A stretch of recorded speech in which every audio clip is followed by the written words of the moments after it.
ವೀಕ್ಷಕರೇ ನಮಸ್ಕಾರ. ಮತ್ತೊಂದು ವೇಳೆಗೆ ಸ್ವಾಗತ ಸುಸ್ವಾಗತ. ವೀಕ್ಷಕರೇ, ಇದೀಗ ಮಾಜಿ ಮುಖ್ಯಮಂತ್ರಿ, ಕೇಂದ್ರದ ಪ್ರಭಾವಿ ಹಾಲಿ ಕೇಂದ್ರ ಸಚಿವರಾಗಿರುವಂಥ HD ಕುಮಾರಸ್ವಾಮಿಯ ನಡುವಿನ ವಾಗ್ಯುದ್ಧಕ್ಕೆ ಇವತ್ತು DK ಶಿವಕುಮಾರ್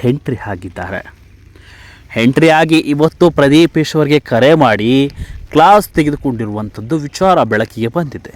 ಏನಾಯಿತು ರಾಜಕೀಯದಲ್ಲಿ ಅನ್ನೋದನ್ನು ವಿಡಿಯೋದಲ್ಲಿ ನೋಡ್ತಾ ಹೋಗೋಣ. ಬನ್ನಿ ವೀಕ್ಷಕರೇ, ವಿಡಿಯೋ ನೋಡೋಕೆ ಮೊದಲು ನೀವು ನಮ್ಮ ಚಾನಲ್ಗೆ ಸಬ್ಸ್ಕ್ರೈಬ್ ಆಗಿಲ್ಲ ಅಂದರೆ ಈ ಕೂಡಲೇ ಸಬ್ಸ್ಕ್ರೈಬ್ ಆಗಿ, ಹಾಗೆ ಪಕ್ಕದ ಬೆಲ್ ಐಕನ್ ಕ್ಲಿಕ್ ಮಾಡ್ಕೊಳ್ಳಿ ವೀಕ್ಷಕರೇ. ವೀಕ್ಷಕರೇ, ಚಿಕ್ಕಬಳ್ಳಾಪುರ ಕ್ಷೇತ್ರದ ಪ್ರಭಾವಿ ಶಾಸಕ ಪ್ರದೀಪ್ ಈಶ್ವರ್ ಮೇಲೆ DK ಶಿವಕುಮಾರ್ ಗುಡುಗಿದ್ದಾರೆ. ಏನಾಯಿತು ರಾಜಕಾರಣದಲ್ಲಿ ಅಂತ ನೋಡೋದಾದರೆ, ರಾಜಕಾರಣವೇ ಬರೀ ಇಷ್ಟೇ. ಪರ ವಿರೋಧ ಪಕ್ಷದ ಒಂದು ಟೀಕೆಗಳಿಗೆ ಈ ರೀತಿಯ ಸಮಸ್ಯೆಗಳು ಎದುರಾಗುತ್ತೆ. ಪ್ರದೀಪ್ ಈಶ್ವರ್ ಆಕ್ರೋಶದ ಮಾತುಗಳು ಸಾರ್ವಜನಿಕ ವಲಯದಲ್ಲಿ ಬಹಳ ಮನಸ್ಸಿಗೆ ಬೇಸರ ತರಿಸಿರುವಂಥದ್ದು. ಪ್ರಭಾವಿ ಮಂತ್ರಿಯ ನಡುವಿನ ಈ ಒಂದು ಚಟಾಪಟಿ, ಪ್ರಭಾವಿ ಮಂತ್ರಿಗೆ ಈ ರೀತಿಯಾಗಿ ಮಾತಾಡೋದು ಎಷ್ಟರ ಮಟ್ಟಿಗೆ ಸರಿ ಅಂತೇಳಿ ಸ್ವಪಕ್ಷದ ಕಾರ್ಯಕರ್ತರು ಅಂದರೆ ಕಾಂಗ್ರೆಸ್ ಪಕ್ಷದ ಶಾಸಕರ ಬೇಸರವನ್ನು ಹೊರಹಾಕಿದ್ದಾರೆ. ಅನುಭವಿಗಳು ಯಾರೇ ಆದರೂ ಕೂಡ ನಮ್ಮ ಒಂದು ಮನಸ್ಸಿನಲ್ಲಿ ಈ ರೀತಿಯ ಗಿಲ್ಟ್ ಕಾಡುತ್ತೆ. ಯಾವ ಒಂದು ವ್ಯಕ್ತಿ ಆದರೂ ಕೂಡ ಈ ರೀತಿಯಾಗಿ ಮಾತನಾಡೋದು ಸರಿಯಲ್ಲ. ವಿರೋಧ ಪಕ್ಷದಲ್ಲಿ ಇದ್ದರು ಅಂದರೆ ಅವರಿಗೆ ಮಾತಿನಲ್ಲಿ ಒಂದು ಗೌರವ, ಘನತೆ, ಆ ರೀತಿಯಾಗಿ ಮಾತನಾಡಬೇಕು. ಯಾವ ರೀತಿಯಾಗಿ ಮಾತನಾಡಬೇಕು ಆ ರೀತಿಯಾಗಿ ಮಾತನಾಡಬೇಕು. ಈ ರೀತಿಯಾಗಿ ಮೀಸೆ ತಿರುವುದು, ತೊಡೆ ತಟ್ಟೋದು, ರೌಡಿಗಳ ಥರ ಬಿಹೇವ್ ಮಾಡೋದು ಅದು ಒಂದು ಅವರ ಗೌರವಕ್ಕೆ ಒಳ್ಳೆಯದಲ್ಲ ಅಂಥೇಳಿ ಪ್ರದೀಪ್ ಈಶ್ವರ್ಗೆ ಕೆಲವೊಂದಿಷ್ಟು ಶಾಸಕರು ಅವರಿಂದಲೇ ಜಾಡಿಸಿ ಕ್ಲಾಸ್ ತೆಗೆದುಕೊಂಡಿದ್ದಾರೆ. ಏನು ಇತ್ತ ಪ್ರದೀಪ್ ಈಶ್ವರ್ ಮೇಲೆ ಗುಡುಗಿದಂಥ DK ಶಿವಕುಮಾರ್ ಕ್ಲಾಸ್ ತೆಗೆದುಕೊಂಡಿದ್ದಾರೆ. ಫೋನ್ ಮಾಡಿ, ಪ್ರದೀಪ್ ಯಾಕೆ ಈ ರೀತಿ ಹಾಡ್ತಿದ್ದೀರಾ, ಗೌರವ ಘನತೆ ಗೌರವ ಹೇರುತ್ತೆ ಹಿರಿಯರು ಅಂದ ಮೇಲೆ ಅವ್ರನ್ನ ನೀವು ಈ ರೀತಿಯಾಗಿ ಟಾರ್ಗೆಟ್ ಮಾಡಿ ಮಾತನಾಡೋದು ಎಷ್ಟರ ಮಟ್ಟಿಗೆ ಸರಿ. ರೌಡಿ ಥರ ಬಿಹೇವ್ ಮಾಡಬೇಡಿ. ನೀವು ಘನತೆ ಗೌರವವನ್ನು ಕಾಪಾಡಿಕೊಳ್ಳಿ. ಇಲ್ಲಿ ನಮ್ಮ ಮರ್ಯಾದೆ ನಮ್ಮ ಪಕ್ಷಕ್ಕೆ ಡ್ಯಾಮೇಜ್ ಆಗಬಾರ್ದು. ನಿಮ್ಮಿಂದ ಈ ರೀತಿಯ ಪಕ್ಷಕ್ಕೆ ಡ್ಯಾಮೇಜ್ ಆದರೆ ಮುಂದಿನ ಒಂದು ಚುನಾವಣೆಗೆ ಸಮಸ್ಯೆ ಆಗುತ್ತೆ. ಪ್ರದೀಪ್ ಈಶ್ವರ್ ಕಾಂಗ್ರೆಸ್ ಪಕ್ಷದಿಂದ ಇರುವಂಥ ಒಬ್ಬ ಶಾಸಕ. ಆದರೆ ನೀವು ಕಾಂಗ್ರೆಸ್ ಪಕ್ಷದ ಜನರ ಒಂದು ಮನಸ್ಸಿನಲ್ಲಿ ಅಚ್ಚಳಿಯಬೇಕು. ಈ ರೀತಿಯ ರೌಡಿ ಥರ ಬಿಹೇವ್ ಮಾಡಿದರೆ ಮುಂದಿನ ಚುನಾವಣೆಗೆ ಸಮಸ್ಯೆ ಆಗುತ್ತೆ ಅಂಥೇಳಿ ಪ್ರದೀಪ್ ಈಶ್ವರ್ಗೆ DK ಶಿವಕುಮಾರ್ ಕ್ಲಾಸನ್ನು ತೆಗೆದುಕೊಂಡಿದ್ದಾರೆ. ಏದೋ ನಿಜಕ್ಕೂ ವೈರಲ್ ಆಗಿರುವಂತಹ ವಿಚಾರ.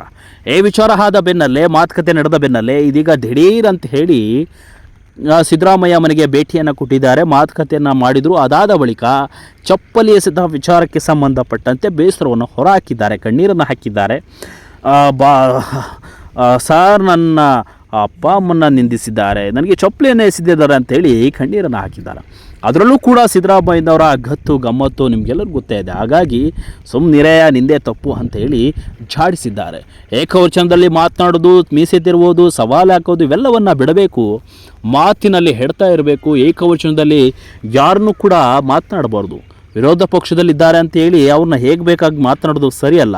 ಒಬ್ಬ ವ್ಯಕ್ತಿ ಮಂತ್ರಿ ಆಗಿದ್ರು ಕೂಡ ಅವರಿಗೆ ಗೌರವ ತರೋದು ತಪ್ಪು ಅಂಥೇಳಿ ಕ್ಲಾಸ್ ತೆಗೆದುಕೊಂಡಿದ್ದಾರೆ.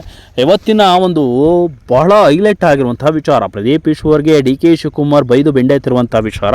ಸದ್ಯಕ್ಕೆ ಪ್ರದೀಪ್ ಈಶ್ವರ್ ಈ ಒಂದು ವಿಚಾರವನ್ನು ಮನಸ್ಸಿನಲ್ಲಿ ಇಟ್ಕೊಂಡು, ನಾನು ಪಕ್ಷದಿಂದ ರಾಜೀನಾಮೆಯನ್ನು ತೆಗೆದುಕೊಳ್ತೇನೆ, ನಾನು ಏನೇ ಮಾಡಿದರೂ ಪಕ್ಷಕ್ಕಾಗಿ ಮಾಡೋದು, ಆದರೆ ಇವರು ನನ್ನ ಮೇಲೆ ಈ ರೀತಿಯಾಗಿ ಅವಮಾನ ಮಾಡ್ತಾ ಇದ್ದಾರೆ, ನನಗೆ ಬೇಸರವನ್ನು ಮಾಡ್ತಾ ಇದ್ದಾರೆ, ನಾನು ಪಕ್ಷದಿಂದ ರಾಜೀನಾಮೆಯನ್ನು ಕೊಟ್ಟು ಬೇರೆ ಪಕ್ಷಕ್ಕೆ ಸೇರಿಕೊಳ್ತೇನೆ ಅಂತ ಹೇಳಿ ಪ್ರದೀಪ್ ಈಶ್ವರ್ ಮಾತುಕತೆ ನಡೆಸಿರುವ ವಿಚಾರ ಆಪ್ತ ವಲಯದಿಂದ ಕೇಳಿ ಬಂದಿರುವಂಥದ್ದು.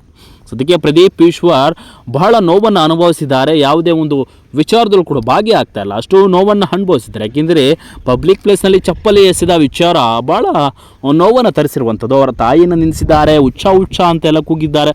ಒಬ್ಬ ಶಾಸಕನಿಗೆ ಈ ರೀತಿ ಆಗಿರುವುದು ನಿಜಕ್ಕೂ ಎಲ್ಲರೂ ಕೂಡ ಖಂಡಿಸ್ತಾರೆ ವಿಚಾರವಾಗಿ. ಆದರೆ ಪ್ರದೀಪ್ ಈಶ್ವರ್ ಒಬ್ಬ ಮಂತ್ರಿ, ಒಬ್ಬ ಮಾಜಿ ಮುಖ್ಯಮಂತ್ರಿಗಳು, ಅನುಭವಿ ಶಾಸಕರು ಆಗಿರುವಂಥ HD ಕುಮಾರಸ್ವಾಮಿ ಅವರನ್ನು ನಿಂದಿಸೋದು, ಏಕವಚನದಲ್ಲಿ ಸವಾಲು ಹಾಕೋದು, ನನ್ನ ಕೂದಲು ಕಿತ್ಕೊಳಕ್ಕಾಗಲ್ಲ ಅನ್ನೋದು, ಇವೆಲ್ಲವೂ ಕೂಡ ಮಾತನಾಡಬಾರ್ದು. ಇವೆಲ್ಲವೂ ಕೂಡ ಒಂದು ನೋವುಂಟು ಮಾಡುವಂಥ ವಿಚಾರ. ಹಾಗಾಗಿ ಪ್ರದೀಪ್ ಈಶ್ವರ್ಗೆ DK ಶಿವಕುಮಾರ್ ತಕ್ಕ ಪಾಠವನ್ನು ಕಲಿಸಿದ್ದಾರೆ.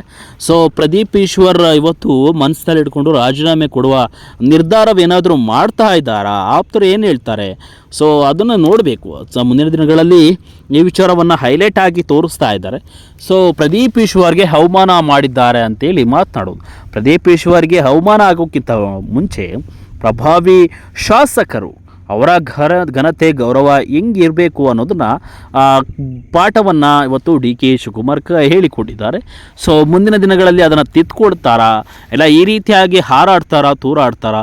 ಶಾಸಕರು ಅಂದ ಮೇಲೆ ಈ ರೀತಿಯ ದುರಂಕಾರ ಬಂದಿದೆ ಅಂತ ಅಲ್ಲಿ ಚಿಕ್ಕಬಳ್ಳಾಪುರ ಕ್ಷೇತ್ರದ ಜನ ಮಾತನಾಡ್ಕೊಳ್ತಾ ಇದ್ದಾರೆ. ಅದು ಆಗಬಾರ್ದು ಅಂಥೇಳಿ ಕ್ಲಾಸನ್ನು ತೆಗೆದುಕೊಂಡಿದ್ದಾರೆ ಇವತ್ತು ಡಿ ಕೆ ಶಿವಕುಮಾರ್ ಅವರು.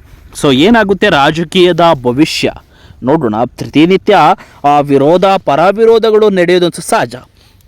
ಒಬ್ಬ ಶಾಸಕನಿಗೆ ಮತ್ತೊಬ್ಬ ಶಾಸಕ ಸವಾಲು, ವಿರೋಧ ಪರವಿರೋಧ ಪಕ್ಷದವರು ಸವಾಲುಗಳನ್ನು ಹಾಕೋದು ಸಹಜ. ಆದರೆ ಈ ರೀತಿಯಾಗಿ ಏಕವಚನದಲ್ಲಿ ಮಾತನಾಡೋದು ಇಷ್ಟರ ಮಟ್ಟಿಗೆ ಸರಿ ಅಂತ ಕೆಲವರು ಮಾತನಾಡ್ಕೊಳ್ತಾ ಇದ್ದಾರೆ. ಸೊ ಏನೇ ಮಾತನಾಡಿದ್ರು ಕೂಡ ಎಚ್ ಡಿ ಕುಮಾರಸ್ವಾಮಿ ಅವರು ಮೌನವಾಗಿ ಒಂದು ಸಂಯೋಜಿತವಾಗಿ ಉತ್ತರವನ್ನು ಕೊಡ್ತಾರೆ. ಆದರೆ ಪ್ರದೀಪ್ ಈಶ್ವರ್ ನೇರವಾಗಿ ಮಾತನಾಡ್ತಾರೆ. ಅದು ಮನಸ್ಸಿಗೆ, ಅವರ ಕಾರ್ಯಕರ್ತರಿಗೆ ಅದು ಮನಸ್ಸಿಗೆ ನೋವುಂಟು ಮಾಡುವಂಥ ವಿಚಾರ. ಇದು ಮಾಡಬಾರ್ದು. ಈ ರೀತಿ ಮಾಡಿದರೆ ನಮ್ಮ ಪಕ್ಷಕ್ಕೆ ಡ್ಯಾಮೇಜ್ ಆಗುತ್ತೆ. ಸೊ ನೀವು ಈ ರೀತಿ ಆಗಿದ್ದರೆ ಕಾಂಗ್ರೆಸ್ನವರೇ ಈಗ ಆಡ್ತಾರಲ್ಲ ಅಂಥೇಳಿ ಜನ ಬೇರೆ ರೀತಿಯ ಡೈವರ್ಟ್ ಆಗಬಾರ್ದು, ಇದು ಮಾಡೋದು ತಪ್ಪು ಅಂತ ಹೇಳಿ ಮೌನವಾಗಿರಬೇಕು, ನೀವು ತಾಳ್ಮೆಯಿಂದ ಇರಬೇಕು ಅಂತೇಳಿ ಪ್ರದೀಪ್ ಈಶ್ವರ್ಗೆ ಎಚ್ ಡಿ ಕುಮಾರಸ್ವಾಮಿಗೆ ಮಾತನಾಡಿದ್ದು ತಪ್ಪು ಅಂತೇಳಿ ಅವರು ಕೂಡ ಡಿ ಕೆ ಶಿವಕುಮಾರ್ ಹೇಳಿ ಕ್ಲಾಸನ್ನು ತೆಗೆದುಕೊಂಡಿದ್ದಾರೆ. ಸೊ ಇದು ಒಳ್ಳೆಯ ಪಕ್ಷದ ಪ್ರಭಾವಿ ಮುಖ್ಯಮಂತ್ರಿ ಒಳ್ಳೆಯ ಗುಣ ಅಂತಲೇ ಹೇಳಬಹುದು. ಸೊ ಇದರ ಬಗ್ಗೆ ನಿಮ್ಮ ಅನಿಸಿಕೆಗಳನ್ನು ತಿಳಿಸಿ ಅಂತ ಹೇಳ್ತಾ ಈ ಒಂದು ವಿಡಿಯೋವನ್ನು ಮುಗಿಸ್ತಾ ಇದ್ದೀನಿ ವೀಕ್ಷಕರು. ಯಾರೆಲ್ಲ ಪ್ರದೀಪ್ ಈಶ್ವರ್ ಅಭಿಮಾನಿಗಳಿದ್ದೀರಿ ತಪ್ಪದೇ ವಿಡಿಯೋಗೆ ಒಂದು ಲೈಕ್ ಮಾಡ್ಕೊಳ್ಳಿ. ಹಾಗೆ ಎಚ್ ಡಿ ಕುಮಾರಸ್ವಾಮಿ ಅಭಿಮಾನಿಗಳು ಲೈಕ್ ಮಾಡ್ಕೊಳ್ಳಿ. ಡಿ ಕೆ ಶಿವಕುಮಾರ್ ಮಾಡಿದಂಥ ಈ ಒಂದು ಒಳ್ಳೆಯ ಗುಣಕ್ಕೆ ಒಂದು ಮೆಚ್ಚುಗೆಯನ್ನು ಕೊಡಿ ಅಂತ ಹೇಳ್ತಾ ಈ ಒಂದು ವಿಡಿಯೋವನ್ನು ಮುಗಿಸ್ತಾ ಇದ್ದೀನಿ ವೀಕ್ಷಕರೇ. Thank you.